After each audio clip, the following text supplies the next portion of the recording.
Hello, everybody. It is great to be here again today. My name is Gary Fowler, and I am the host of GSD Presents Silicon Valley AI and Tech. I've been involved in tech for over 17 years, 17 startups, over 30 years, actually. My time flies when you're having fun. I was on the original management team at Click Software, which was sold to Salesforce for 1.35 billion, and also Eva.ai, an AI HR tech company that I co-founded with Dr. David Yang. We believe that intellectual capacity is evenly spread around the world, but opportunities are not. So with that, I'd like to bring an incredible guest today who's got shall I say, a robust background. So Eric Kadyrov is a private tech network specialist and founder. He believes that AI-driven VCs as a service platform are the trend and the way to go. And I mean, he's got an interesting background, all the way from computer science to the Cornell Johnson Graduate School of Management. He's calling all the way from Kiev, and I know a lot of us have heard about the Ukraine in the news recently. So with that, I'd like to bring Eric. Hi, Eric. How are you? Good, Gary. Thank you for having me. Yeah, it's great to see you. By the way, I love your paintings on your wall there. They're beautiful. Oh, this is my paintings. I love to paint in the free time. So wow. I made those. You're a great painter. It helps your brain to relax. Yeah, I got it. That's great. So I got a question for you. So you went to Taras Shevchenko National University in Kiev. What made you decide to go to the University of Wisconsin in Madison? Did you like one day wake up and say, oh, I want to get a PhD in computer science there? What happened? Yeah, Gary, I was born in Soviet Union, and my dad was a nuclear physicist, working on Soviet weapons program in the closed city of Chelyabinsk. And it was like a Manhattan project, US had a Manhattan project, and then Soviet Union would have similar one. US had Apollo, and we had our own Apollo. So then my dad, it was really a confined city. It's like kind of living in a prison. You cannot leave, tight security. So he left to Kiev, and he became director of Material Science Institute. And so I grew up in Kiev. And in 1991, when, USSR broke down, US was still viewed as, center of technology world, center of science, with all the best national labs and names like Richard Feynman, Charles Kittle, etc. So I think many people in science actually were dreaming about coming to US. So I came to US, I was accepted to graduate school at University of Wisconsin, did my PhD in solid state physics. Now, was that hard, Eric? Oh, it was unbelievably hard, Gary. First of all, I had to go to Moscow to get my visa. And when I came to Moscow, there were tanks on the street. I remember. So I had to come back, and like 3 years later, I still got my visa. Wow. And then, of course, even paying a small fees, you need to pay some small fee. We didn't have credit cards or any SWIFT or any banks back then. So it was really, really hard, of course. So you go through that. How was it living in those closed cities? What did it feel like? Did you grow up in it? Did it seem normal, or was it unusual? Well, Gary, I was actually too small probably to judge, but really it was really tight security. You cannot live in and out. I think you were allowed to go only once a year on vacation, for a couple of weeks. All communication with outside world was strictly controlled. Like if you write in a letter, right, there were no emails. But I think at the same time, it was really exciting, and some of the best scientists working, and it was obviously a new frontier, nuclear technology. And yeah, so I think as far as social life, it really was interesting for many scientists and people in technology. Well, what do you do for fun? You can't go to like a park. I mean, are there parks inside those closed? I know Chelyabinsk and some of the closed cities, but did they have parks? And I mean, there is a big taiga, around Chelyabinsk, so you can go to lakes and mushrooms and yeah. Mm-hmm. But maybe no parks in the US sense of the park. Wow, that's amazing. Okay, so then you go through that, and in 2003 you go to Cornell Johnson Graduate School of Management. What made you go to get an MBA? Well, Gary, I worked for HP actually for 10 years, divisions, and last years in Office of Strategy in Palo Alto. In fact, was really close to where you are.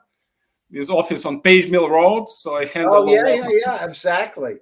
That's amazing. I go past that a lot. I handle a lot of programs for HP, some of the outsourcing programs, and we did roadmaps for, memory and semiconductor technology and strategic alliances and M&A. So obviously I traveled a lot. And after Cornell, I actually wanted, I love technology and I love finance. So I wanted to get experience in high finance. And high finance, you think about big investment banks. And also I wanted to change the region a little bit because I was in US all my career. So I wanted to work with emerging regions like Eastern Europe and CIS. So I got my MBA and then I joined actually Credit Suisse on the private banking side.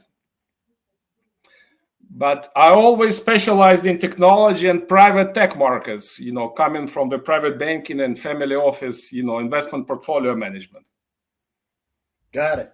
And so you were at UBS AG, Credit Suisse, Ernst & Young. So you moved over. And then so as you're going down through this process, when did you move back to the Ukraine? Oh, I moved back to Ukraine. Actually, it was around 2006, but I was based, later years in Switzerland and then Monaco.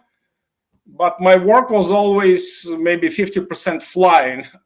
So you have to see your clients, you're doing deals. So I was traveling a lot to places like Moscow, Kiev, Kazakhstan, of course, London, of course, across Europe. So it's really, really mobile lifestyle. How did you go? A question, the Silicon Valley and Palo Alto is one kind of lifestyle mentality. How did you adjust there? How did you go back, in terms of, and I spent a lot of time in Kiev, spent a lot of time in Odessa, and of course, on the other side, Moscow. But how did you adapt? Because it's so diametrically different than living in Palo Alto, right? The things just different. How did you adapt going back? Well, Gary, of course, it's really different. And of course, it's kind of like difference between Europe and US. But I think the world really changed and it was really easy to travel. You can hop on the plane and go to lunch, to London, or you can fly to Moscow for weekend. And this was obviously before COVID days. And then if you look at culture, of course, Credit Suisse was half US bank, Credit Suisse first Boston. So we had a lot of people, really international teams. Interesting. Okay, so tell us a little bit about, so what's going on in the Ukraine right now in terms of the tech community? Because we see a lot of Ukrainian companies. They're doing an incredible job. They seem to be very open-minded. And, you see those unicorns popping up more and more and more. So what's it like in terms of the startup community there and the tech community? Gary, Ukraine is really dynamic. It's becoming pretty important and big tech and software hub, one of probably the biggest in Eastern Europe. If you look at number of software engineers in AI and data science, it's probably next only to US, India, and China.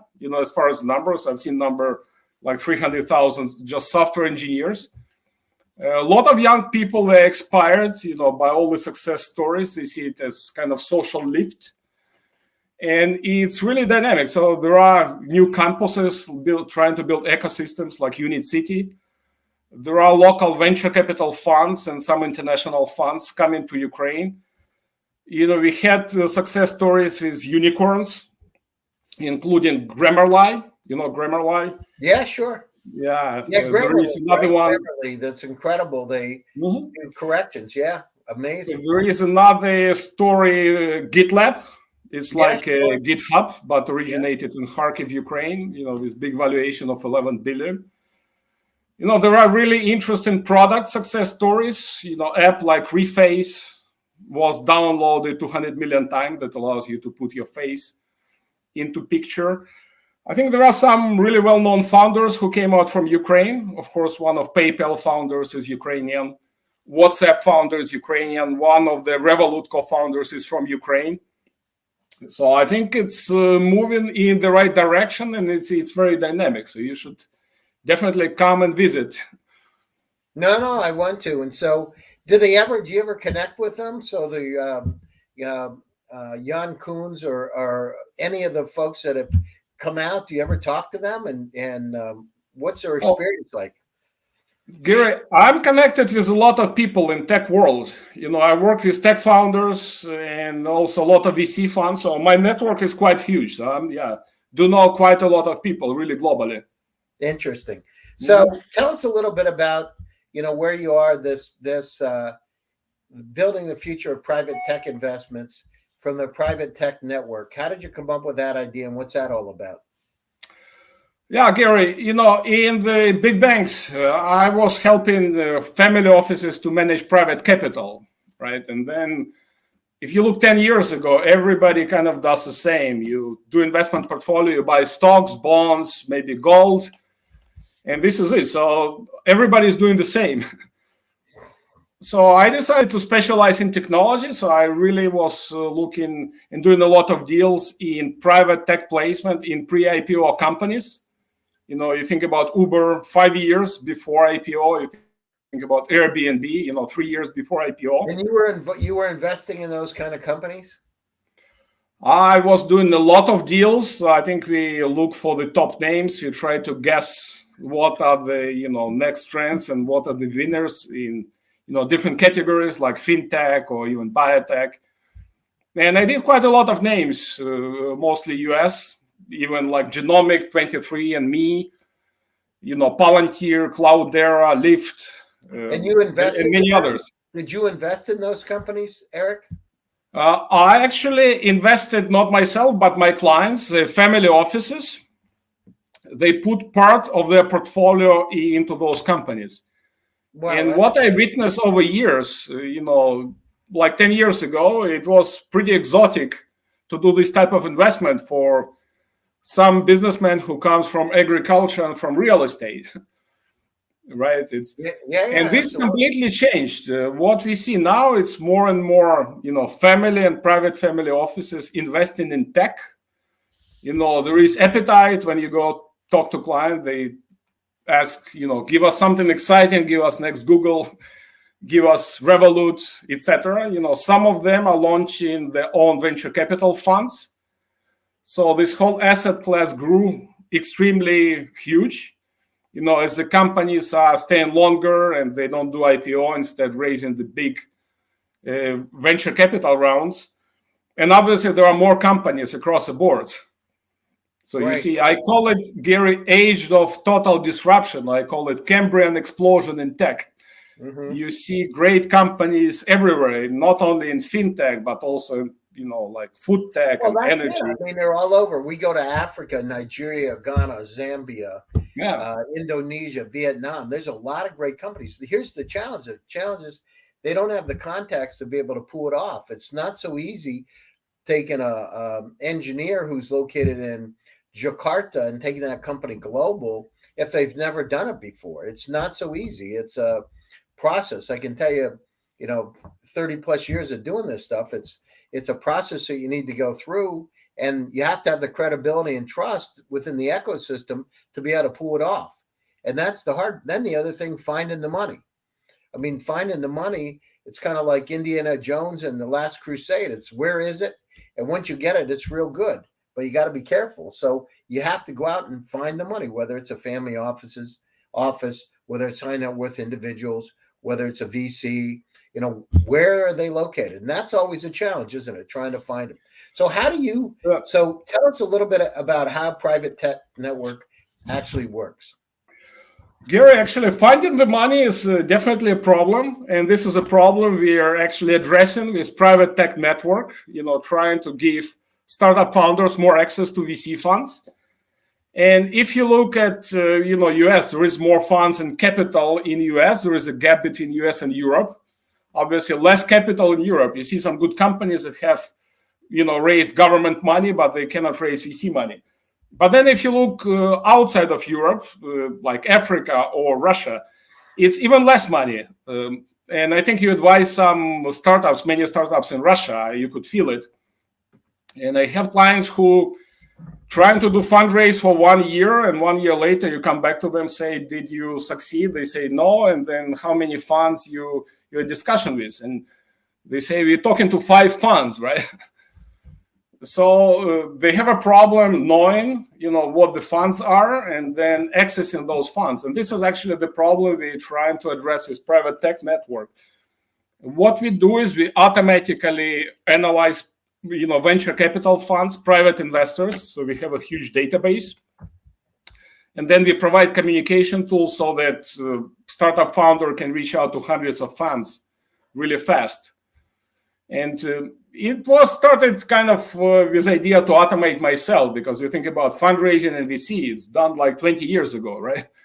You have a list of names, and then you have a spreadsheet, and then you go out and call them one by one, and it's extremely slow process. Well, I mean, and then you hope you can get a hold of them and hope they respond back, right? Yeah, so in the age of data science and AI, you think it should be a better way, right, to do it.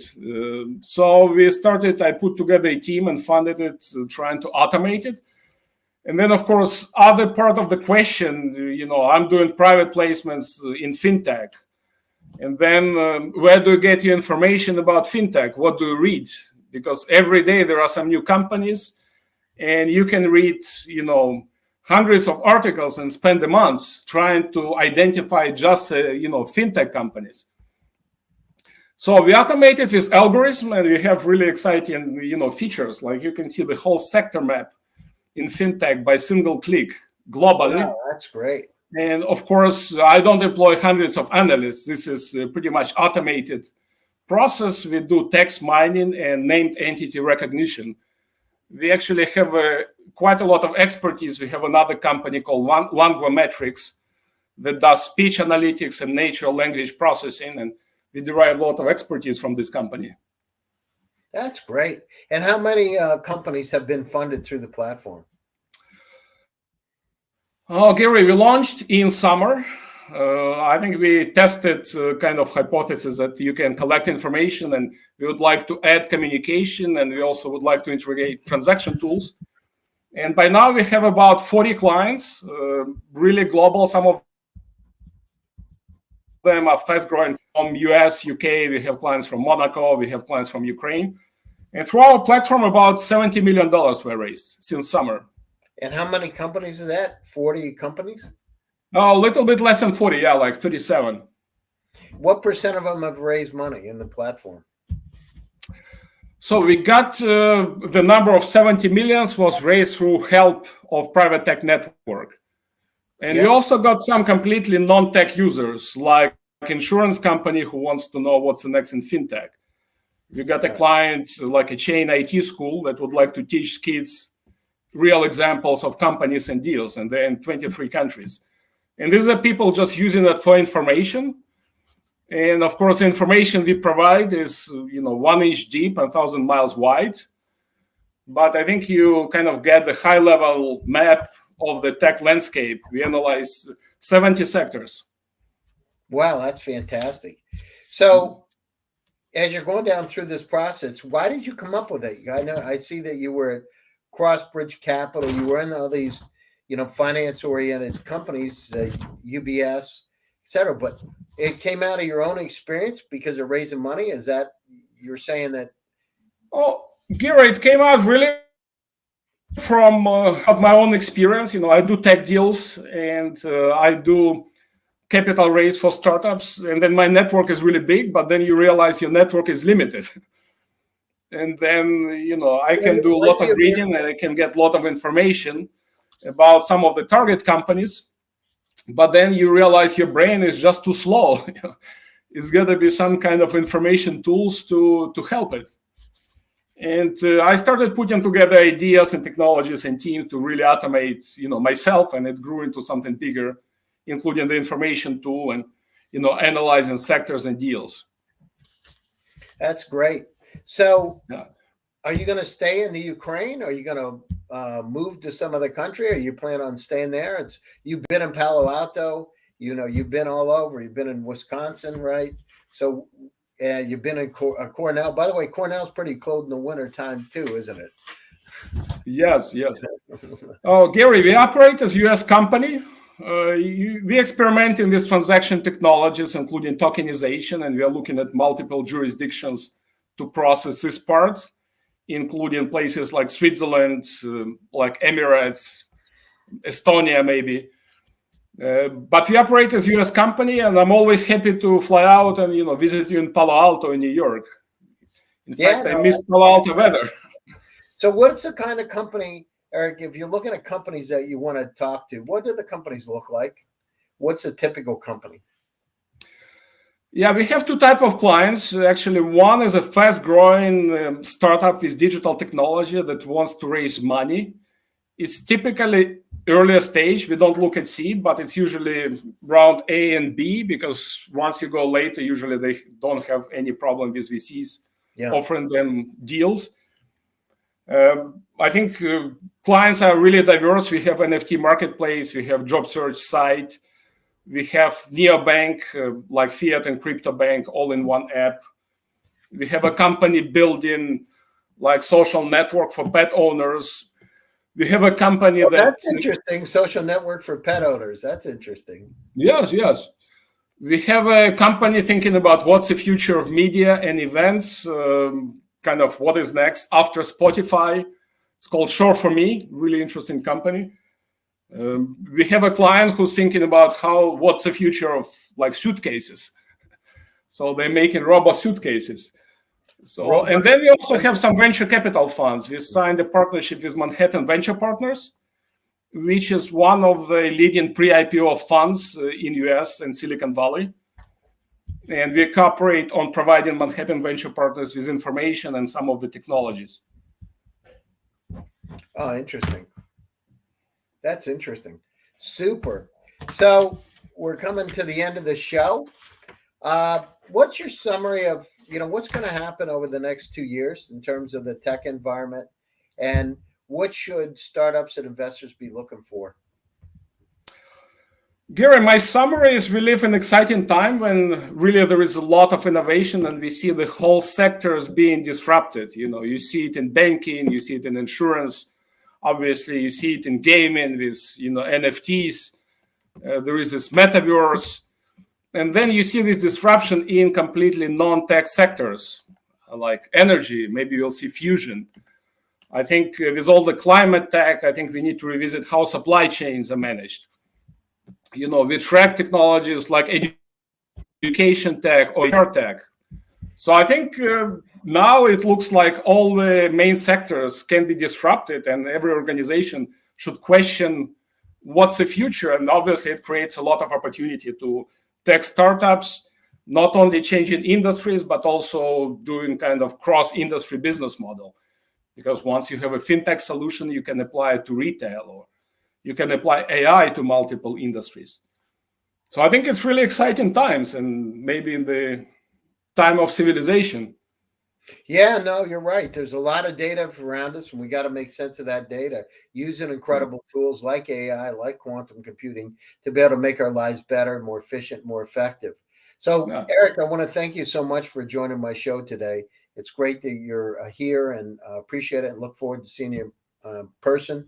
To my audience out there, thank you for tuning in to another edition of GSD Presents Silicon Valley AI and Tech. My name is Gary Fowler, and I'm the host. Stay tuned for another exciting edition on Thursday, same time, same channel. We'll be there. Talk to you soon. Stay happy, safe. Bye-bye. Thanks for having me, Gary. Have a good day. Take care. Bye-bye.